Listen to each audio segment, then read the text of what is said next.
ఈ నెల 4-5 intervening night ప్రగతి నగర్లోని లేక్ వ్యూ కాలనీలో గాంధీ గారి స్టాచ్యూ ఇటీవల అక్టోబర్ 2వ తారీఖునే ఆ కాలనీ వాళ్ళందరూ కలిసి ప్రతిష్ఠించడం జరిగింది. ఆ విగ్రహం 5వ తారీఖు పొద్దున్నే కొద్దిమంది వాకర్స్ వచ్చి చూసి ఆ విగ్రహం ధ్వంసం చేయబడి ఉంది. దాని మీద బాచుపల్లి పోలీస్ స్టేషన్లో కంప్లైంట్ చేయగా దాని మీద ఎఫ్ఐఆర్ చేయడం జరిగింది.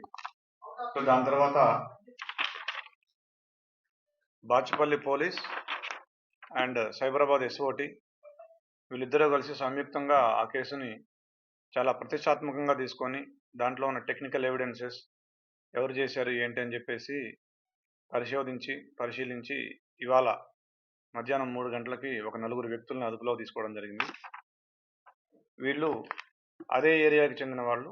191 కాలనీ అని ఆ ఏరియాలో ఉంది, ప్రగతి నగర్ ఏరియాలో. వీళ్ళు చిన్న పనులు చేసుకొని జీవనం గడుపుతుంటారు. వీళ్ళు అంతకుముందు ఆ ప్రాంతంలో నిర్మానుష్యంగా ఉండటం వల్ల, ఎవరూ లేకపోవడం వల్ల అక్కడ కూర్చొని వీళ్ళు మద్యపానం చేస్తూ ఉండేవాళ్ళు.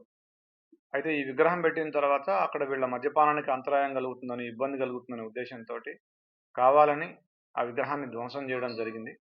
సో దాంతో ఈ కేసుని, గాంధీ గారి విగ్రహం కాబట్టి ఈ కేసుని చాలా ప్రతిష్టాత్మకంగా తీసుకొని బాలనగర్ జోన్ పోలీస్ అందరూ కూడా, ACB Kukatpally, SHO Bachupally, SOT police వీళ్ళందరూ కూడా చాలా చక్కగా సమన్వయంతో పనిచేసి అక్యూజ్డ్ని అరెస్ట్ చేయడం జరిగింది.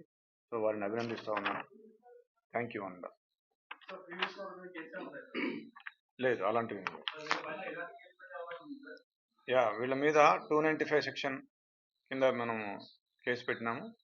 సో ఇది ప్రముఖులు, గౌరవనీయ వ్యక్తుల విగ్రహాలని ధ్వంసం చేయటం దీనికి సంబంధించిన కేసు. Thank you.